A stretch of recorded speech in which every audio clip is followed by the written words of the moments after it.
Pagi ini saya nak bercakap dalam soal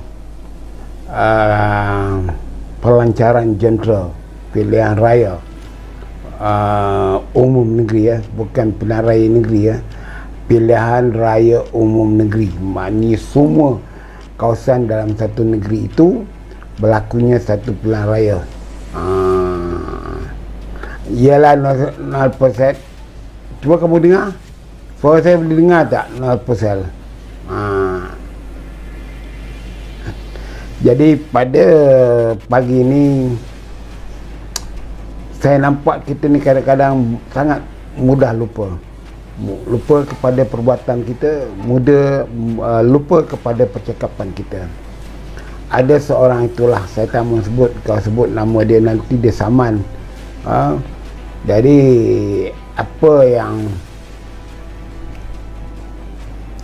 saya dengar, kononnya tidak ada seinci pun tanah di Melaka itu akan diserahkan kepada DAP. Persoalannya, kamu bodoh ke cerdik?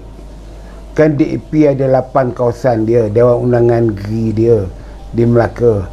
Jadi apa yang dikatakan seinci itu? Maknanya seinci apa? Kalau kamu tak serahkan, maknanya DAP sudah menjadi ahli Dewan Undangan Negeri dalam 8 kawasan daripada 28. Dari itu tak mungkin kamu boleh berkata bahawa saya tidak akan serahkan walaupun seinci tanah di Melaka ini kepada DAP. Itu cakap pakai perut, bukan cakap pakai otak. Kalau kita cakap pakai otak, kata kita mestilah berhemah, berfikiran waras. Ini pilihan raya. DAP bukan pertubuhan haram, dia bukan kongsi kelab, dia pertubuhan berdaftar dan antara satunya parti yang memeriahkan demokrasi dalam negara kita ini. Jadi kalau kita berlaku pilihan raya di sana, di Melaka, yang kita nak perang ni siapa? DAP itu ada badan induk dia, namanya Pakatan Harapan. Kenapa tak sebut? Kita tidak akan menyerahkan kerajaan Melaka ini sekali lagi kepada kerajaan PH, Pakatan Harapan, di mana DAP berada di dalam Pakatan Harapan itu. Itu lebih tertib dan berbudi bahasa dan menunjukkan otak kita ni baik sedikitlah pada orang lain. Jadi apa yang saya nak katakan di dalam perkara ini, kita mesti memahami demokrasi ini. Demokrasi ini ialah kebebasan rakyat memilih wakil rakyat, dan jika ada majoritinya, maknanya sebilangan besar parti yang memerintah itu mempunyai kuasa majoriti, atau individu-individu itu berkumpul, dia boleh menubuhkan kerajaan. Kalau 28 bagi 2, 14, dia ada 15, 16, 17, dia boleh menubuhkan kerajaan. Itu yang dipanggil konsep demokrasi. Dari itu, tuan-tuan dan puan-puan semua, pada malam tadi, pelancaran itu lebih banyak kepada membuang masa. Sebab apabila kita nak melancarkan jentera, melancarkan gerak kerja, pertama sekali kita jelaskan kepada anggota parti kita. Kita kena beri semangat kepada anggota parti kita. Seperti kita nak pergi berperang. Apabila kita pergi berperang, panglima tentera, komander platoon ke batalion ke selalu berkata bahawa kita akan pergi, mungkin pergi tak kembali lagi, ataupun dia berkata bahawa kita berjuanglah ketisisan darah yang terakhir, mempertahankan maruah negara, kedaulatan negara, dan juga kita dijajah oleh orang lain. Dari itu, komunikasi politik dalam politik kontemporari ini cukup penting. Jadi bukan sembrono kita nak bercakap dalam era tahun 70-an, 80-an, 90-an, atau kembali ke era tahun 50-an demi kepentingan Melayu dan sebagainya. Rakyat sekarang tak mau mendengar perkara-perkara yang demikian. Rakyat mahu sekarang ni, apa yang kamu boleh bagi kepada rakyat? Walaupun negara ini berkata, jangan kamu tanya negara apa boleh bagi kepada kamu, tapi kamu tanya apa yang kamu boleh bagi kepada negara. Dalam konsep ini betul, tetapi rakyat juga perlu tanya kepada parti politik ini, apa yang mereka dapat jika memilih parti politik ini. Kalau mereka memilih BN, apa yang mereka dapat? Itu yang penting.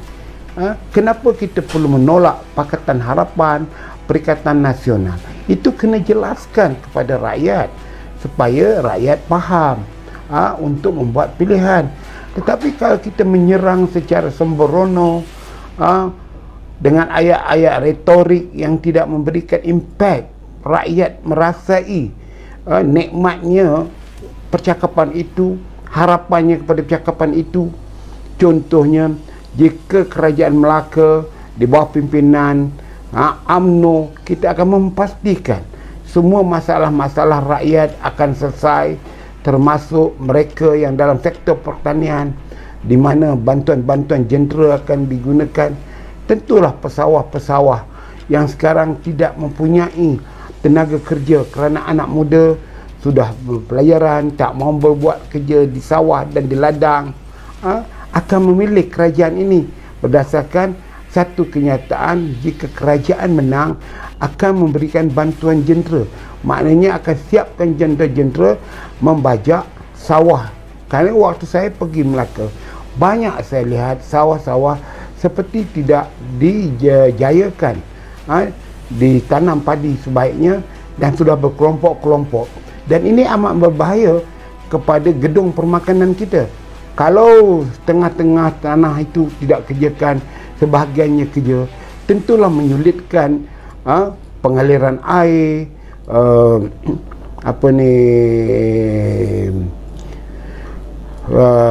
haiwan-haiwan ataupun juga serangga yang memusnahkan padi. Dari itu mesti macam berlaku zaman saya tahun 50-an 70-an di kampung, keseluruhannya mengerjakan sawah padi.